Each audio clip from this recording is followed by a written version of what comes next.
Tonight on Joy News Prime, Electoral Commission justifies its decision to exclude current voter ID as proof of eligibility in upcoming registration exercise, arguing it could compromise credibility of new electoral roll.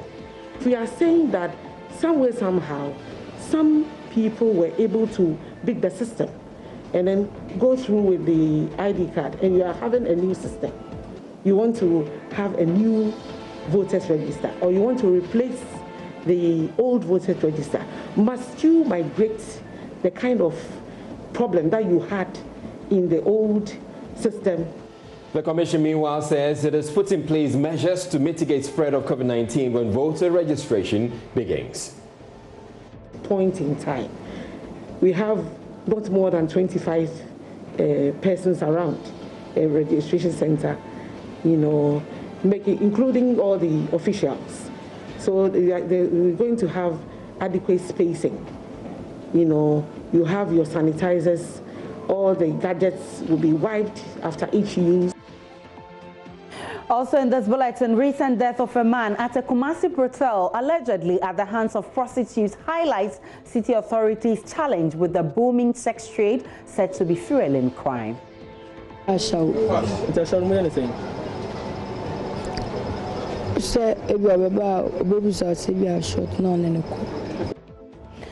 doctor working to save the lives of COVID-19 patients shared her near-death experience after contracting the virus.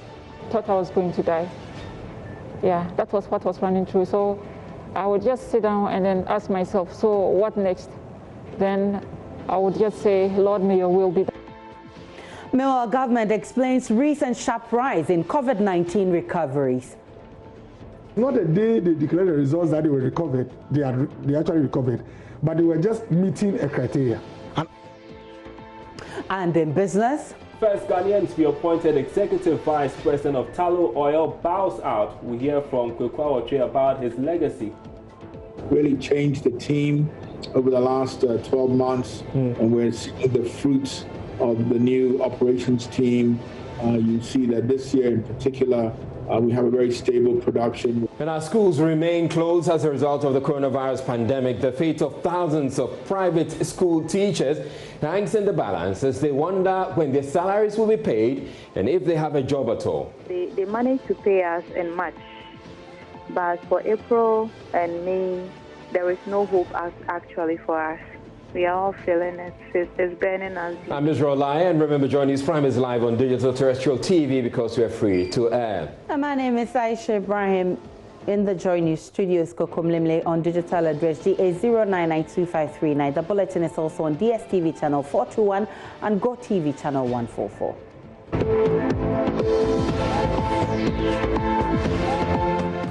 Efforts by the Ashanti Regional Security Council to flash or discourage prostitution in the regional capital Kumasi appears to have yielded very little fruit, as the trade rather continues to attract more entrants, including children.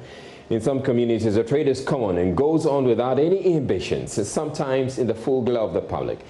Nana Aljime has been to one of Kumasi's biggest slums, Asafo Bibi, where he reports prostitution and crime appear to have formed a wonderful partnership. Enidasu Hotel at Asafo is now a crime scene as the Asokwa District Police investigate death of a man believed to be a patron of commercial sex. The unidentified deceased person with a condom on fell through the window from the top floor of a 3-story building. Kojo Safo, who witnessed the incident, describes the place as a brothel occupied by prostitutes, mostly foreigners.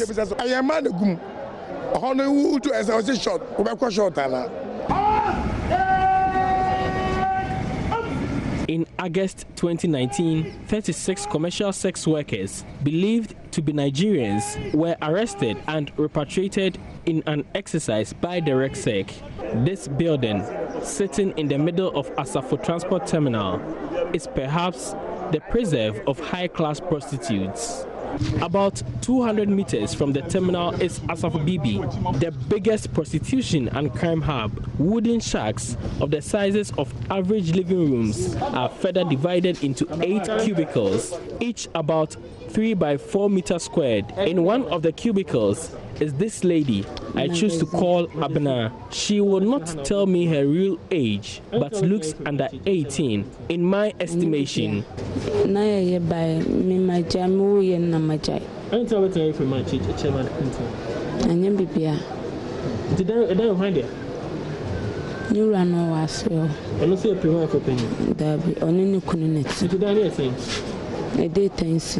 Another one who has been in business for about a year tells me she is 18. She owns a cubicle in the shack where she confirms sleeping with men for between 20 and 30 cedis per head.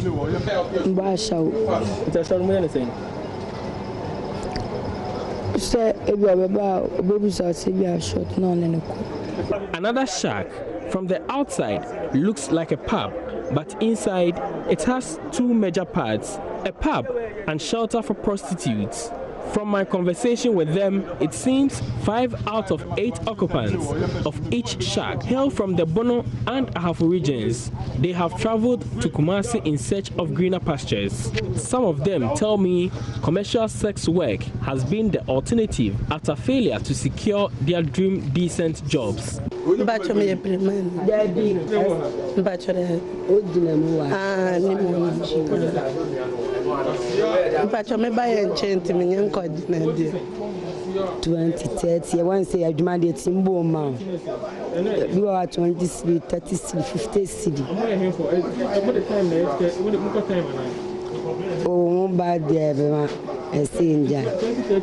These shacks, spanning the rail lines at Asafo, are owned by people who have made a lot of money from hiring them out to tenants over years.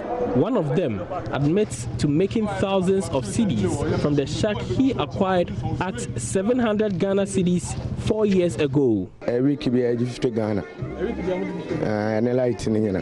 Mammy been an kiosk and any Anna Okon Chrono Tomami. Otomami 7 million. 7 million. And what's 700 years? I travel 4 years. Aside prostitutes, thieves, armed robbers, drug peddlers, and other criminals live here.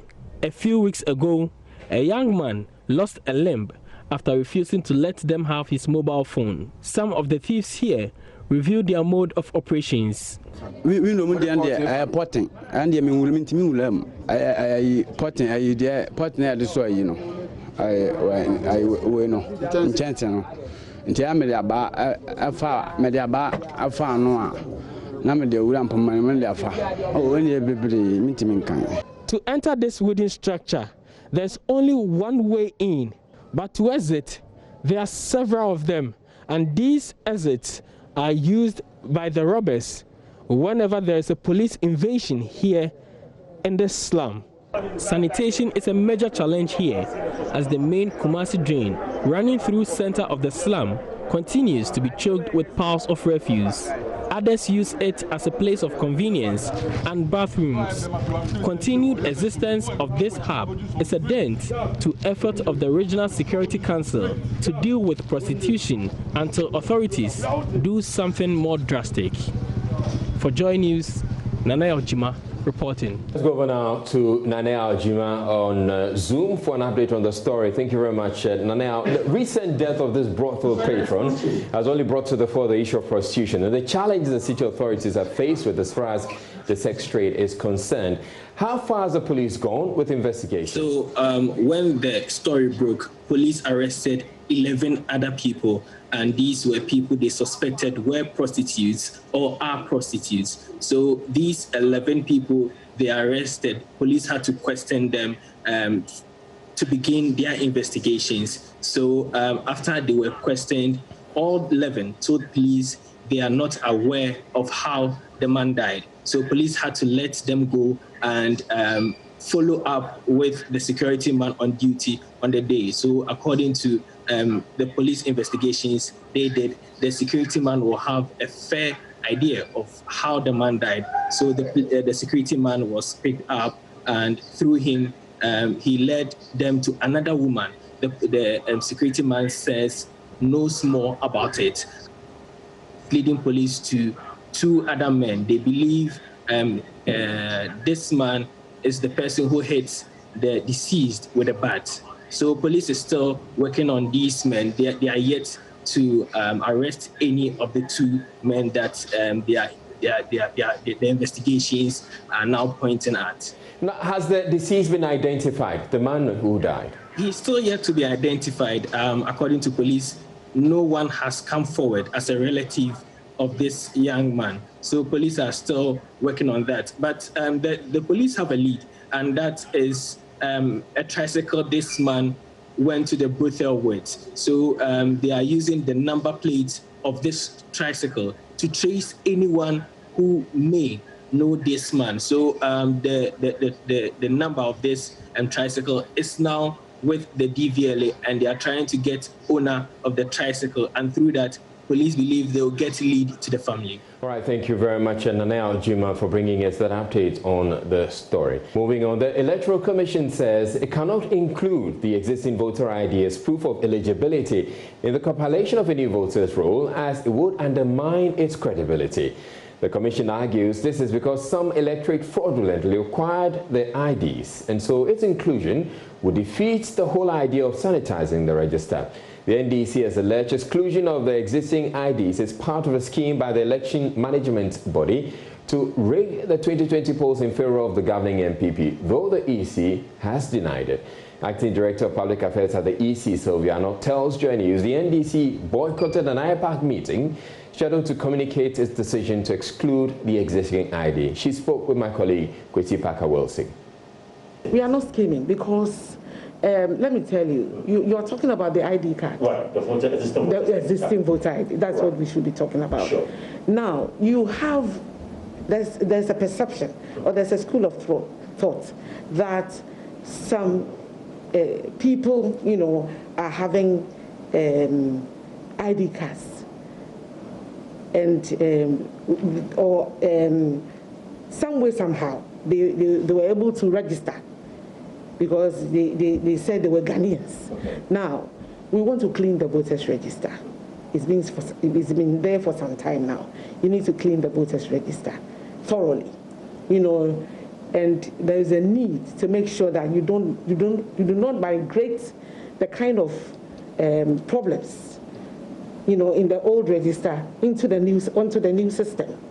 Therefore, when you're asked to get out of the classroom and you are coming back, the teacher has to search your pockets and make sure that you are not carrying anything, you know, that will affect the credibility of an exams. I'm just giving you a scenario. Right. Yeah. So that if we are saying that some way, somehow, some people were able to beat the system and then go through with the ID card, and you are having a new system, you want to have a new voters register, or you want to replace the old voters register, must you migrate the kind of problem that you had in the old system onto the new system? And apart from that, all the political parties are going to be given the opportunity to be at the registration centers so that your party agent is there. You have the challenge system where if anybody came to the registration center and the person was not qualified, you have the right to challenge them. The Commission also allayed fears the registration for the new register could help spread COVID-19, explaining measures have been outlined to ensure the registration centers will be safe. You are here right now, and before you came in, I had to spray your gadgets. You know, you had to sanitize and so on and so forth. Now let's look at the polling registration center or polling station scenario. They are very, it's probably a school compound, you know, that has been demarcated for the purposes of registration. Now, you go in there, I can assure you that the Electoral Commission is going to make sure that at each point in time, we have not more than 25 persons around a registration center, you know, including all the officials. So we're going to have adequate spacing. You know, you have your sanitizers, all the gadgets will be wiped after each use, and we are going to adhere strictly to the safety protocols spelled out by the Ghana Health Service and the Ministry of Joining is learning, nearly 50,000 private school teachers from over 4,300 private schools in the country have not received salaries, with a number of them, many also losing their jobs due to the challenges imposed by the coronavirus pandemic. Schools have been closed for 2 months. That is 8 weeks, which also translates into exactly 64 days, a situation that the Ghana National Council of Private Schools say has forced salary slashes and, in some cases, layoffs. We have been speaking to teachers who have been affected by any of these decisions. Listen. It's quite terrible for us because when the whole thing started, it just came out of the blue. So they managed to pay us in March. But for April and May, there is no hope actually for us. So that's how it is. Though they are trying hard to make some provisions, but it's really difficult on the school and then on we, the teachers, as well. If you say provisions, what exactly have they been doing? Here we have a welfare where we contribute every month. So when they realized that the problem was too much and we're struggling, they tried to assist each person out, as in how much you've been able to contribute over the years. They tried to assist each of us with part of our contribution so that we could manage. But someone like me with a baby, before we got home, we had already finished the money on the way. So you have been paid for only March. Just briefly describe to me, how are you surviving? I think here, that's what we say is God. Seriously, it's just God. Because some of us, we got lucky, maybe just called by a parent to come and take or teach the children while they're at home because he doesn't want them to lose their interest in school over this period. And maybe that's why you will get some few coins from, and others too. They are just home. We are home doing nothing. And your other colleagues, do you hear from them? Do they call you? Do you guys discuss? And what do they say they're going through? The other time I spoke to one, she was telling me even money for soap, she can't even get hold of it. She's just down totally. She has nothing on her as it is, and she doesn't even know where it is going to come from. And almost everyone is feeling the heat as it is right now. We are all feeling it. It's burning us deep. You heard from some teachers narrating how difficult life has been for them, but many have raised questions about why schools have taken such harsh decisions when parents have paid school fees. Let's go on Zoom and speak to a school owner, Anthony Esubontain. Good evening to you, Anthony. Hello, good evening. How are you? Hello, Anthony. If you can hear me, I just want you to tell me how serious the situation is for you. Well, I must confess that just as the lady indicated in the interview you did, it's very challenging. It's very, very challenging, especially for teachers of private schools. As a school manager, the challenge basically is that we rely on resources, that is school fees, that comes from parents, to be able to take care of the teachers. Now, this is not happening because we have been asked to close down. And so naturally, teachers have been affected. Now, this is the reality. And so whatever the lady said in that interview, it's really true. Our teachers are really, really going through a tough time in these recent times. And has this led to laying off of teachers? Well, I am aware that a lot of schools have laid off teachers. Some have also mentioned to teachers that go off now. When we are allowed to resume and things are better, we will sign you back on. We will re-employ you, or you will reapply and we will re-engage you. It's really tough. A lot of schools are also contemplating total layoff. Typical, for example, in my municipality, a lot of schools, even though have not asked teachers to go off, are still, as I speak with you, just waiting for 31st of March to take a decision, because it will be when the presidency indicates whether schools are reopening. I think we're losing. The next step. Right, Anthony, you're still on air. So what's the decision pertaining to your school? Are you also planning to lay off? Yes. I'm talking about the decision you've taken about your school. Are you also planning to lay off teachers? Well, in my school, as of today, Exactly. Interesting, today we had a board meeting, emergency board meeting, and fact is that it is part of the discussion. We have been laid off our staff. We have about almost 40 teachers in my school, 40 teachers in my school. We haven't laid anyone off now, but we are looking at the next few days to take a more concrete.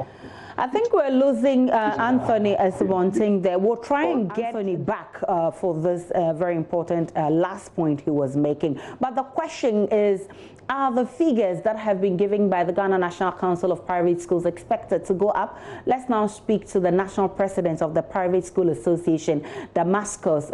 Good evening to you. This 49,000 figure that has been presented is very worrying. Is this the worst? Hello, Damascus. If you can hear me, I'm asking about the 49,000 figure that has been presented. Is this the worst, or more is yet to come? All right, we'll try and fix Damascus's line also and get back to that interview. But she came into contact with a patient who later tested positive for COVID-19 at the Bogatanga Regional Hospital in March this year. And after exhibiting symptoms of the disease days after, head of the neonatal intensive care unit of the hospital, Dr. Gillian Boge, had to be airlifted to the Kolebu Teaching Hospital for critical care 20 days after hospitalization. She has now tested negative twice and been discharged. Dr. Boge has been sharing her near-death experience exclusively to my colleague Komladom as part of a yet-to-be-aired documentary. Here are excerpts. We'll bring you excerpts of that story after this break. Deputy Minister of Health, Dr. Bernard Okoboy, says that over 500 persons who were declared recovered of COVID-19 over the weekend were only waiting to meet the criterion for a second negative test. Speaking on Joy News' program Beyond the Lockdown, he stated the recoveries were not necessarily recorded on one day. His comments come on the back of criticisms after Ghana's recovered numbers increased by more than 500. Maxwell Agbagba has more. The publication of the new recovered numbers attracted comments from some persons who were surprised about the high recovery numbers of over 500. A special aide to former President John Mahama, Joyce Bawa Mokhtari, called for the numbers to be put to strict proof. Minority Member of Parliament for Tamale North, Alhassan Suhini, said the recoveries are a Ramadan miracle. But speaking on Beyond the Lockdown, Deputy Minister of Health, Dr. Bernard Okoboy, stated the patients did not recover in one day. So, if you have 1,000 folks, they are all walking around. They've had their first test, which is negative. All they are doing is that we are waiting to be tagged. Not that they have a problem, but they want to fit a criteria, which is that the second test must be negative. And so, really, you can have 2,000 who are declared recovered. All it means is that their results went through Noguchi or the other labs, and the results are in. So it is not the day they declare the results that they were recovered, they actually recovered, but they were just meeting a criteria.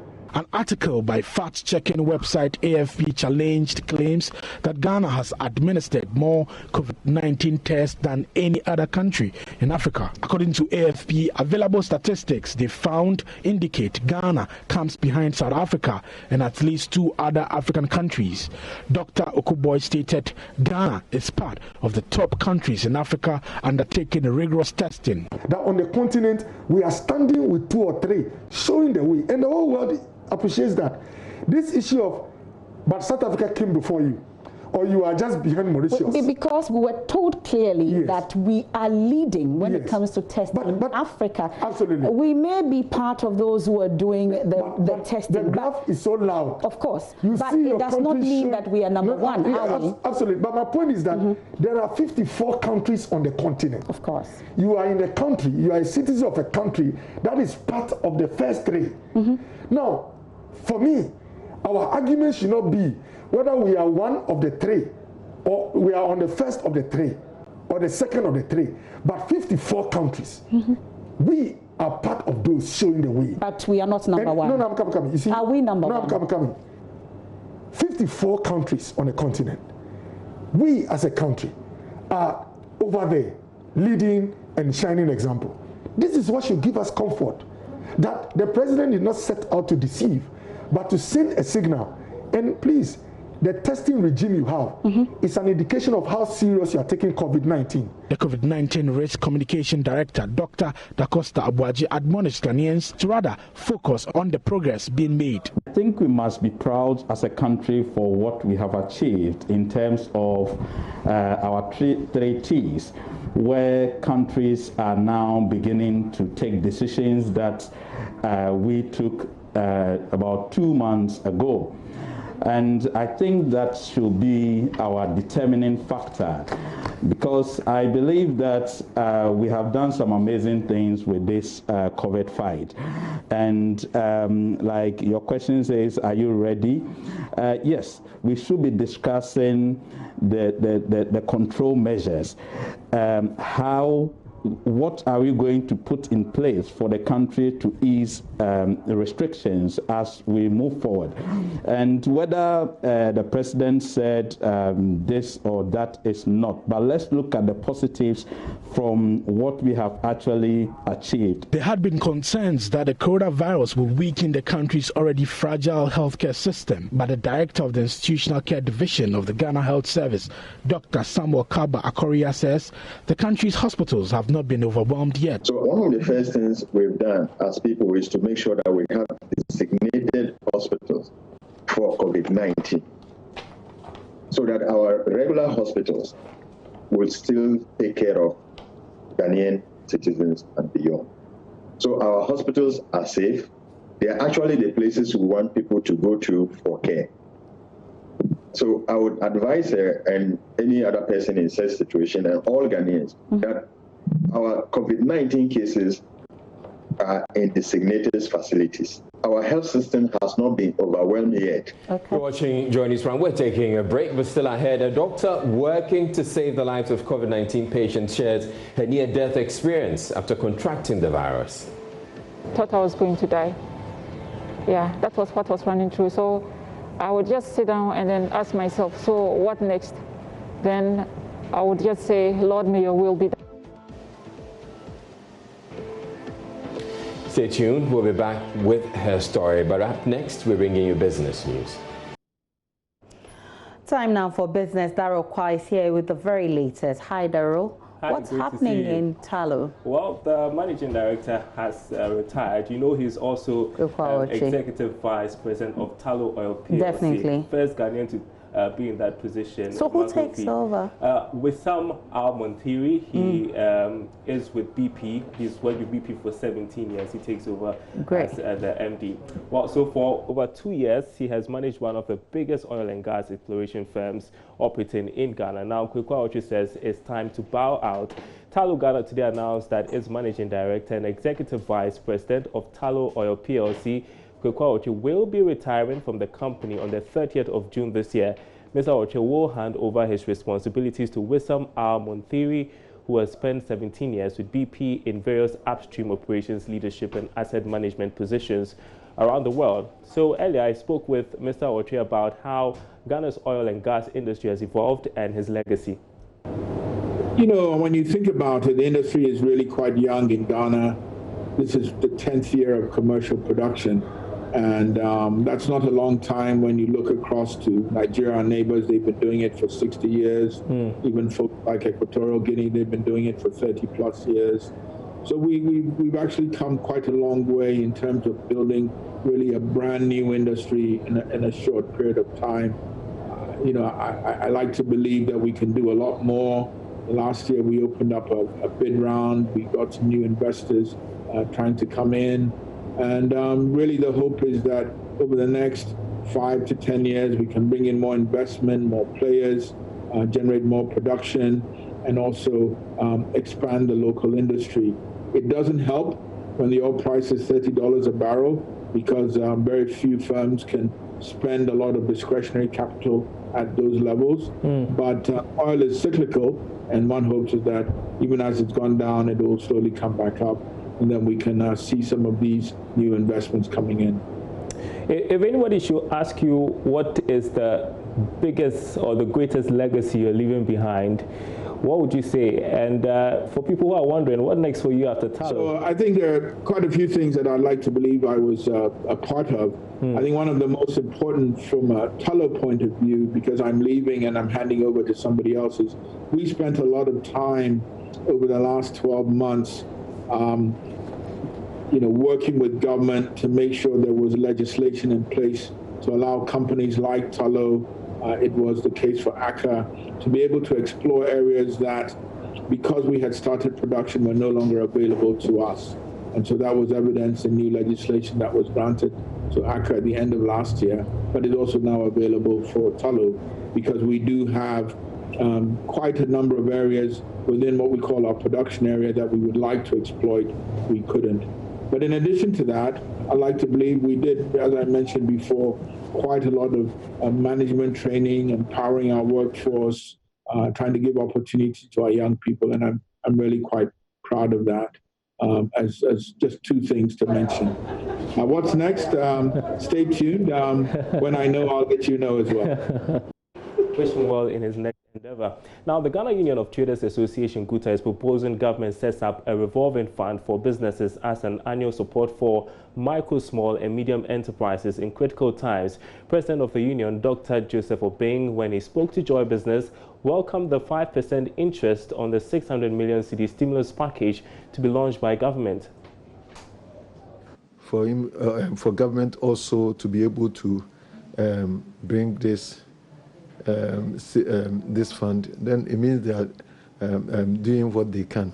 But that's why I'm also saying that if it is possible, but whatever it is, the onus also lies on us to also work hard and to be able to redeem this fund so that it can be a revolving fund for us. Yeah, 5% for a stimulus package like this is very welcoming.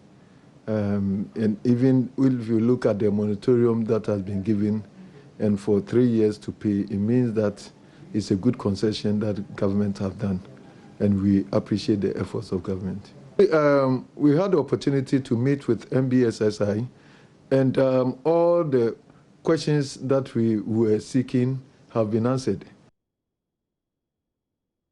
We are expecting the launch of that stimulus package this week. Now, the Electricity Company of Ghana has revealed it is deploying what officials call VIT technology to enable fault detectors identify exact location of emergencies. Managing Director Kwekwa Jimambudu says this has become necessary to address the intermittent power outages whenever it threatens to rain. It follows the company's announcement of 45 million Ghana cedi investment in short to long-term projects in the Ashanti region to address persistent power cuts.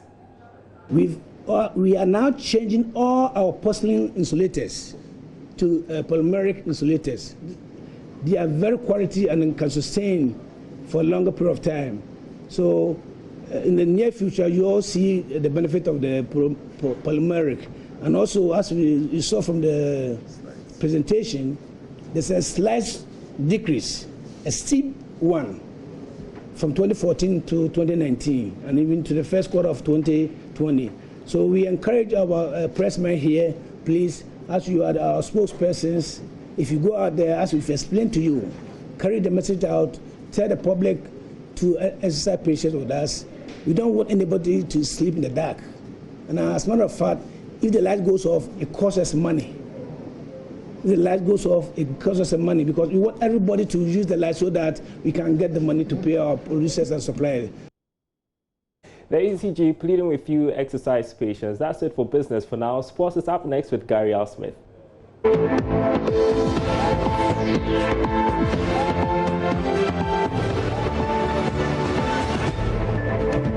For staying with us on Joy News Prime, I'm Gary L. Smith, and this is The Sport. Now, there may have been no fans present at the Westfalen Stadion on Saturday, but that didn't stop the Borussia Dortmund players from showing their gratitude after their game.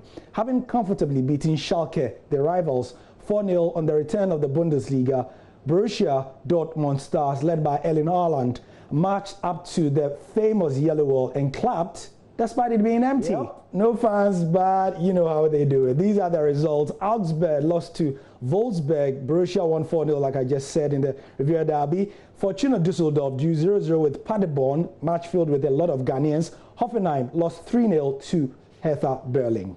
RB Leipzig drew 1-0 with Freiburg. Frankfurt lost 3-1 to Gladbach.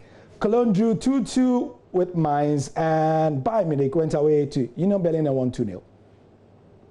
Moving on, and former Ghana international Gordon Atram wants the Ghana Premier League to resume despite the outbreak. Looking at what happened in Germany. Football must come back. No matter what it is, I think the FA need to put some measures on grounds to the government, because the government who will decide what we have to do and not. Okay. But if the FA put up good measures that people will be safe, then why not? Unless you're not a football man. Okay, Germany is playing without fans. Yes, they're playing without fans. So you want us to start the league, restart without fans? Yeah, we can play without fans. If only clubs don't think that, hey, if people doesn't come to stadium, we won't have fans or we won't make money. But if it happens that way, and we really want football to come back because we have national assignment. Other countries are playing football even with the COVID. We have national assignment and other things. Then I believe that maybe the FA will decide maybe to support the clubs so that we can play behind closed doors. But football is football. Even with the COVID, if you are home and staying quietly and watching football, you can stay at home until further notice. Until further notice. What are the industry players' views on this? Tomorrow at 9 p.m. we have football after COVID with some interesting personalities. That's the sport for now. I leave you with one of them who will be on the show tomorrow. I'm Gary Alsmith. I'll see you on the other side of things. So we are here for the testing session for Tuesday's PM Express, where we are having a discussion on football after COVID-19. What's going to happen? We've lined up quite the panel, and one of them is here with us. John Champion. Gary, hello. How are you? I'm doing well, thank you. How is England? England's beautiful. I'm just back from a 40-mile bike ride in the English countryside. So what could be better than that on a glorious early summer afternoon? Perfect. Well, I mean, you seem like you are very sprightly. You should be younger than I am. I don't know about sprightly. My back doesn't feel sprightly after 40 miles, but it's the best way of keeping active in difficult times like these. So I'd much rather be watching football, of course, but as that's not necessarily an option in the competitions that I work on, cycling is the next best thing. So I'm very happy with that. Exactly. You're talking about competition you are working on. When was your first commentary gig, John? Oh, you have to go back to the mists of time. 1984, you make me feel very old. I was only 19 at the time. It was Leyton Orient against York City in one of the lower leagues for a local BBC radio station. My first national commentary would be around about 1989, 1990. My first World Cup, first of 8 of them so far, 8 and counting, was 1990. So I've been doing this quite a long time. But I'm still full of enthusiasm for the broadcasting and for the football, and indeed for joining you on Tuesday night on PM Express on Joy News, 9 o'clock Ghana time. It's ringed in red in my diary. I'm building towards it. Exactly. Make sure that diary doesn't get missing, John. We'll be looking forward to all your nuggets and the discussion with the other guys, all right? Absolutely. It's the centerpiece of my week. Looking forward to it. Exactly. So, PM Express, that will be on Tuesday, football after COVID. John here will be with Peter and John, and Robert, sounds very biblical, like a biblical crew, and Kwabena Yeboah, Ghana's finest. Please join us, 9 p.m. Ghana time, 10 p.m. UK time, 11 p.m. South Africa time. See ya.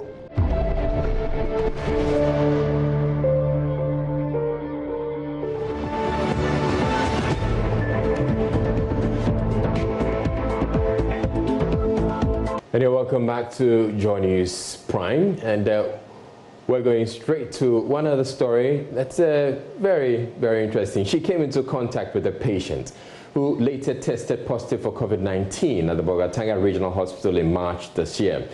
And after exhibiting symptoms of the disease, head of the neonatal intensive care unit of the hospital, Dr. Gillian Bogie, had to be airlifted to the Kolebu Teaching Hospital for critical care.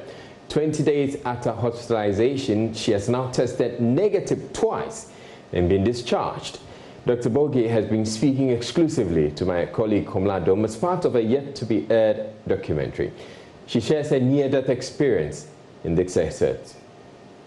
I felt I couldn't breathe very well, especially when I had coughed for a very long time. I felt I couldn't breathe very well. So I decided to check my SpO2, and it was ranging between 65 to 70% of oxygen.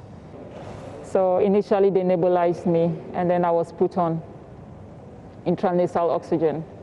The ambulance came, took me to the airstrip, and then I was airlifted to Tamale, where another flight was ready with the team waiting for me.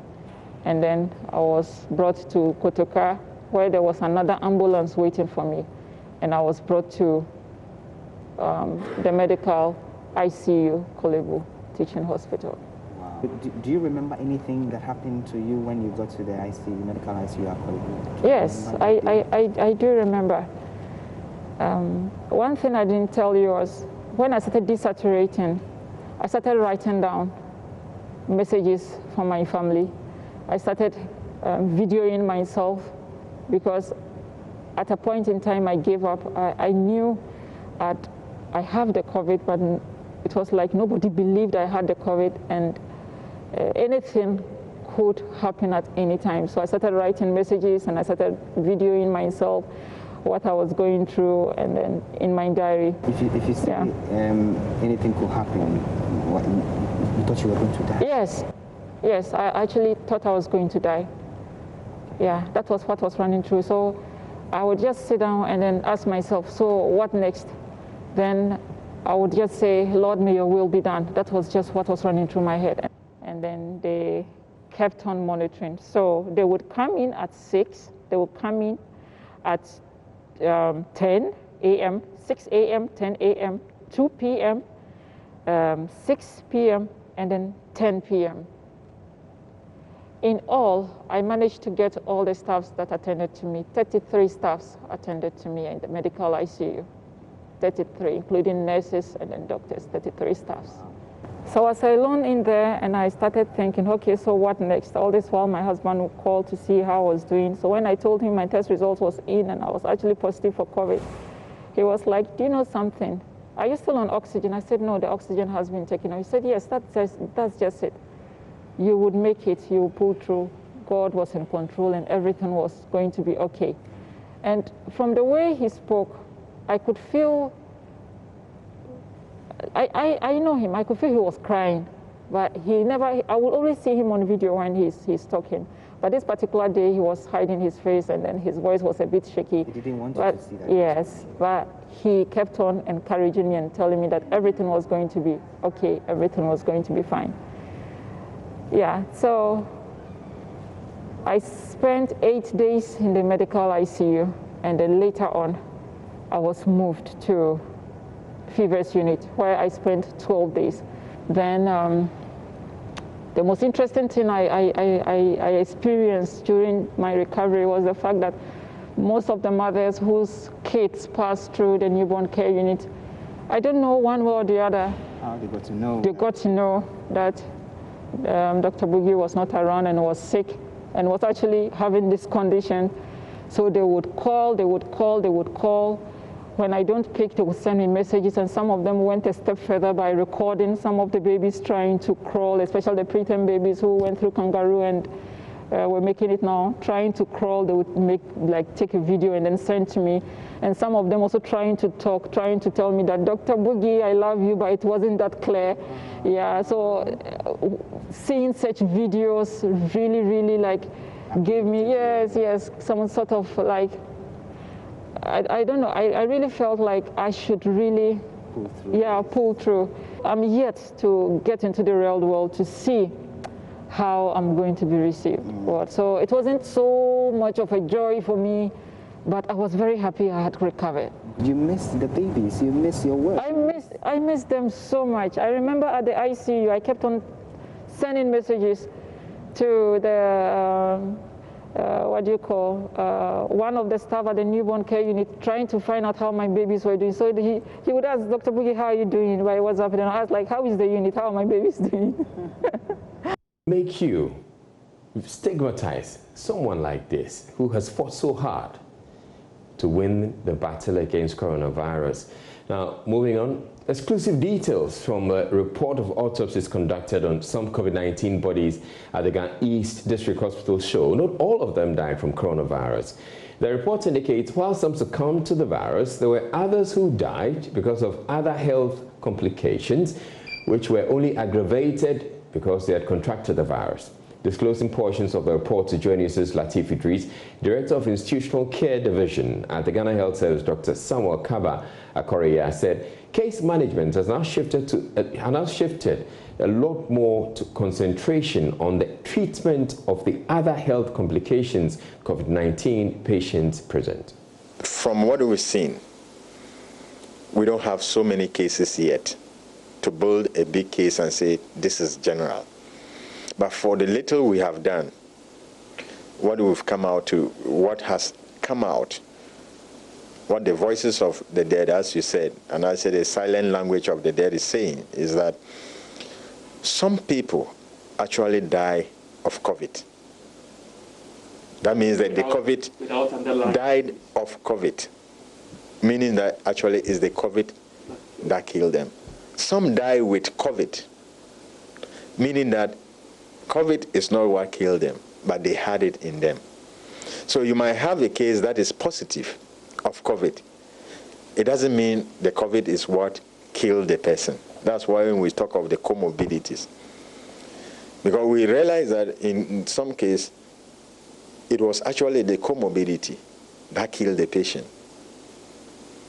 And that interpretation to us is that when you have a patient, for instance, who is hypertensive, who is diabetic, or who has kidney disease, and I'll be happy to tell you that even right here in Ghana, some patients with chronic kidney issues have had dialysis, right? Because we've come to realize that if you treat that primary disease very aggressively, the person stands a chance of surviving. Surviving COVID. As to surviving the COVID, as in if the beginning we are all afraid, oh, he has comorbidity, it will complicate this. No, this time we say, okay, he has comorbidity, let's attack the comorbidity strongly, address the COVID as well simultaneously, but pay a lot of attention to the comorbidity. Once we get that fixed, he's now developing like any other patient with COVID, which we know that very few die when it comes to the mortality rate. So we stand a chance of improving on our treatment guidelines.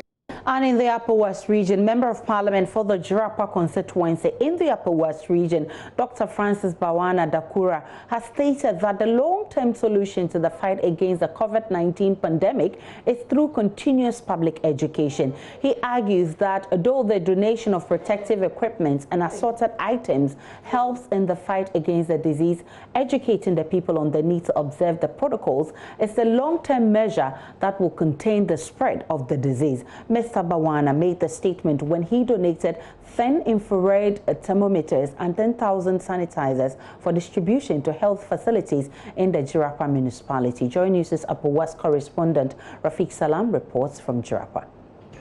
Dr. Francis Bawana Dakura stated that the fight against the COVID-19 pandemic is a serious one which should not be toyed or played politics with. You see, the coronavirus disease is not something that we should want to make photo shopping about or politics.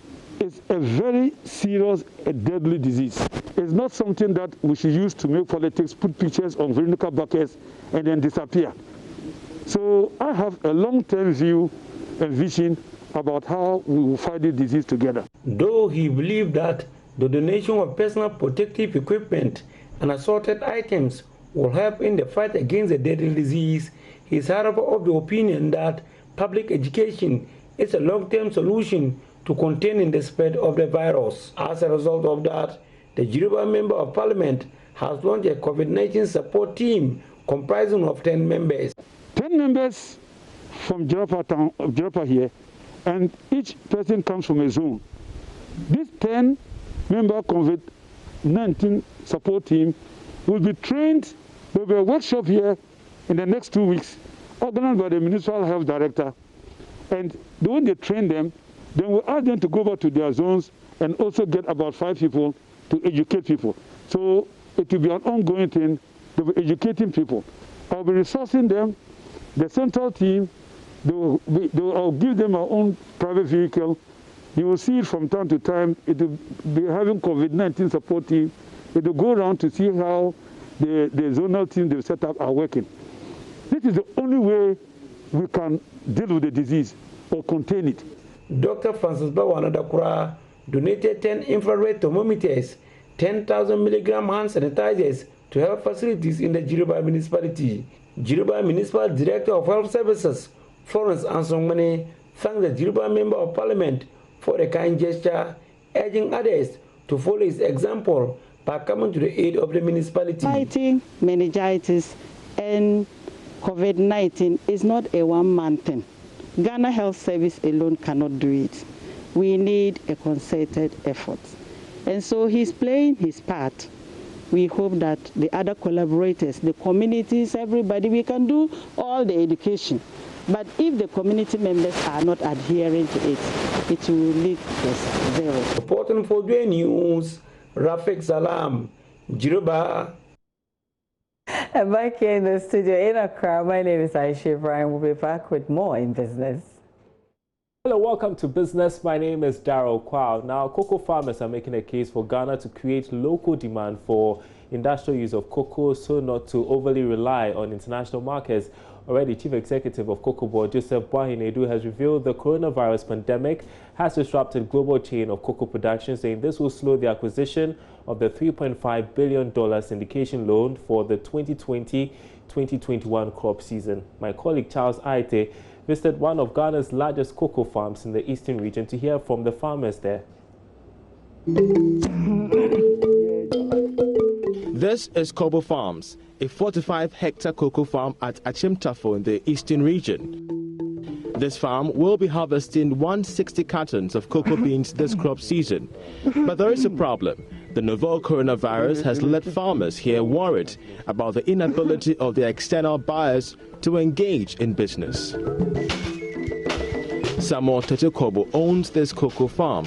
He won the 2019 International Cocoa Awards. He took me on a tour through his cocoa farm. For him, the novel coronavirus calls for an urgent relook into the creation of local markets for cocoa farmers. This challenge is worldwide. And for me, that's why I feel hurt when I come to realize that Ghana doesn't have a proper warehouse for storage of these things. But this could be the time where we could properly store a lot of these beans. And again, begin our own local processing. If we are not even going to sell the beans, let's break them down into a second grade, seed that is broken down into a second grade quality, okay? So that instead of exporting the seed that nobody is ready to buy now, we crack the seeds. We try to, roast them and make them something that can last. Nobody knows how coronavirus is going to last anyway. But if we can break them down and get them in a semi-processed form, and then we can store them, this will become so marketable going forward. So you walk into the shop.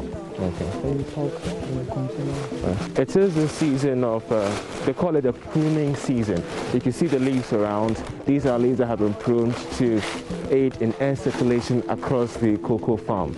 We get to interact more with the farmers. As you could see, they're also checking most of the things around and checking most of the leaves. We get to interact with them, especially when it is a very crucial season for them in terms of pruning and the cultivation of seeds. Busily trimming the branches of his cocoa trees, Amos, another cocoa farmer, explains the extent to which COVID-19 has disrupted his income. Now, a supposed apple tree planted 5 years ago at Viamoasi in the Ashanti region has turned out to be a species of fig. Senior lecturer at the Department of Horticulture, KNUST, Dr. Irene Aiden, says the physical characteristics of the tree comes nowhere near an apple or even pear. She has been speaking with Love FM's Kwesi Deborah, who visited the site of the tree in the Setre South District. Social media have been awash with excitement about an apple tree bearing fruits in Ghana.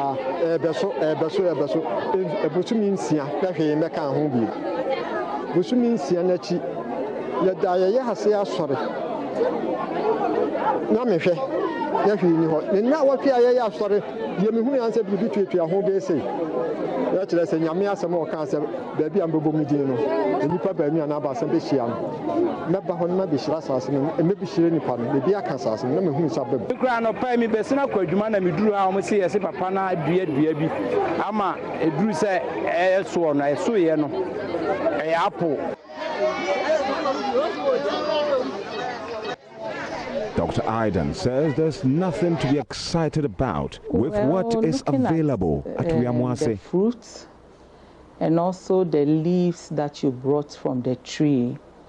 The leaves don't quite resemble the leaves of apples. And then as we buy a mature apple, we find that the peel of the apple, whether cut, whether not cut, is usually very smooth. When you feel this fruit that you brought, it's more rough on the surface than smooth, as we know of apples. The apple tree that was not supposed to be. Well, tonight, before we go look at the commodity market, cocoa trading around $2,400 a ton. Here's how we ended trading today on the market.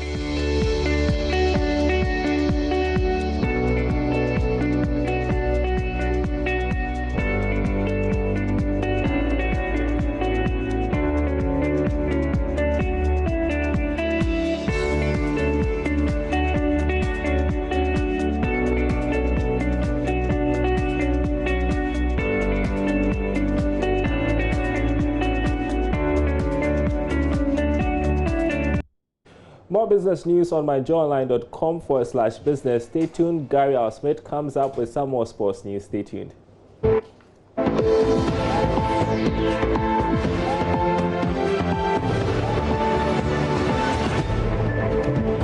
you for staying with us on Joy News Prime. I'm Gary Al Smith with the second hour of the sport. Now, in recent times, the biggest local fight we've seen in the country was that between Brian Makamboko, aka Bukom Banku, and Basti Samer. The promoter of the bout was Alex Ntiamwa, and he tells Joy Sports that he lost a fortune putting together that bout because many anticipated a predictable outcome in favor of Banku. He spoke to Joy Sports, Muftawar Abdullahi. Anticipated that it was going to be another one-way fight when Bukom Banku was signed up to fight against Basti Samer. However, it turned out to be arguably Ghana's best fight in recent history when Basti Samer, against all the odds, won in the 7th round via technical knockout victory. Promoter of the fight, Alex Ntiamwa, has been speaking to Joy Sports about how the organization of that single bout cost him a fortune. Banku versus Basti Samer. The budget was about 239,000 Ghana cedis for the show. I was able to make revenue of 104,000. Take into consideration 239,000 investment into the whole thing, then about 135,000 lost. Consider the history of fights involving Bukom Banku and his opponents. They've always gone one way. Mr. Ntiamwa revealed it was a risk that he decided to take. I gambled on that fight because I knew Basti Samer is a very good boxer. He could give Banku some good fight. And the reason why I wasn't able to get sponsorship for the total budget was because a lot of people thought by then that boxers that are being handed over to Banku are not up to standard, and it's going to be one way how it always end up. So some sponsors were not interested. The work. And that's the sport. I'm Gary Al Smith. Thank you for your time.